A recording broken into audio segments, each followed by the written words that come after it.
हमारे अर्थ का 75% part ocean से कवर है और सिर्फ 25% ही लैंड है। समुंदर इतना ज़्यादा गहरा है कि उसमें दुनिया का सबसे बड़ा पर्वत माउंट एवरेस्ट समा सकता है।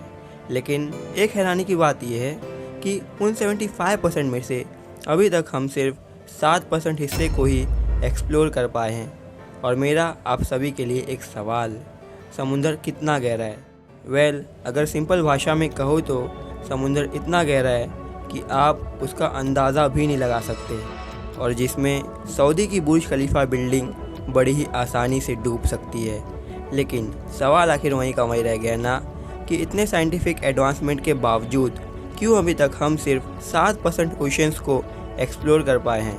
और अब सबसे बड़ा सवाल कि आखिर समुंदर के अंदर क्या है। अपनी जिज्ञासा को थोड़ा कंट्रोल में रखो क्योंकि वो सब तो आगे मालूम पड़ ही जाएगा। बट सबसे पहले मैं साथ एंड लेट्स फाइंड आउट।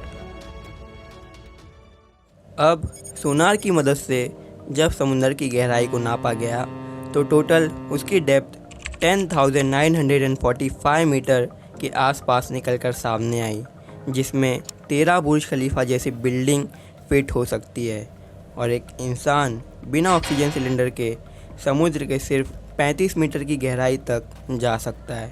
अगर इससे ज़्यादा वो जाने की कोशिश भी करता है तो उसकी धड़कन काम करना बंद कर देगी।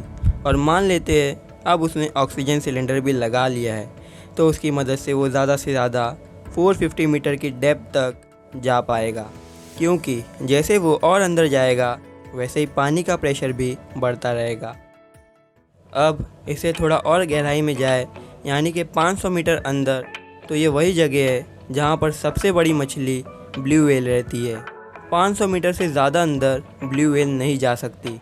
अब आओ जाते हैं 800 मीटर अंदर और इतनी गहराई में तो एक बुर्ज खलीफा की बिल्डिंग आसानी से डूब जाएगी। और 800 मीटर वाली गहराई में ही कई अलग अलग देशों के न्यूक्लियर सबमरीन रहते हैं जो अपने देश के लिए एक मिलिट्री फोर्स की तरह ही काम करते हैं। अगर कोई इसके आसपास भी भटकता है तो वो मार दिया जाएगा और इसीलिए इतनी गहराई में जाने के लिए उसे परमिशन लेनी पड़ेगी। अब इसे थोड़ा और अंदर यानी कि 1000 मीटर गहराई में जाए तो वहाँ से शुरू होता है हमारा डरावना जोन, क्योंकि इतनी गहराई में सूरज की किरणें पड़ना बंद हो जाती है और पूरा सिर्फ अंधेरा ही अंधेरा दिखाई देता है। लेकिन कुदरत कभी भी किसी के साथ अन्याय नहीं करती है। एंजेलर फिश नाम की ये मछली जिसके मुंह में से लाइट निकलती है, अगर वो आसपास में रहती है तो देखने लायक थोड़ा उजाला हो जाता है। लेकिन ज़रा संभल के, इसी डरावने जोन में कई सारे डेंजरस एनिमल्स आपको देखने को मिल जाएंगे। लेकिन यहाँ तक आप जा ही नहीं पाओगे। 1000 मीटर की गहराई में पानी का प्रेशर इतना हो जाएगा जैसे कि आपके बॉडी के ऊपर किसी ने 10 एरोप्लेन रख दिए हो। और जब इतना प्रेशर आएगा तो आप भली भांति ये जानते हो कि क्या होने वाला है। और पता है हमें ओशंस को एक्सप्लोर करने से कौन रोकता है? दरअसल वो है थैलेसोफोबिया नामक एक डर, जिसे द फियर ऑफ ओशन भी कहते हैं। और ये एक सवाल कई लोगों के दिमाग में आया ही होगा कि जब इंसान इतनी गहराई में जा ही नहीं सकता तो समुद्र के अंदर क्या है, ये हमें कैसे मालूम पड़ा? मैंने पहले ही कहा था, टेक्नोलॉजी की कमी थोड़ी ना है। डीप सी व्हीकल है ना हमें ये सब बताने के लिए।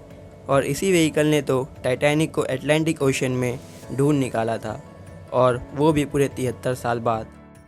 तो गाइस सिर्फ इतना ही अभी के लिए। अगर ये वीडियो आपको थोड़ा सा भी कुछ सिखा गई हो तो प्लीज़ लाइक एंड सब्सक्राइब करना मत भूलना। तब तक के लिए जय हिंद।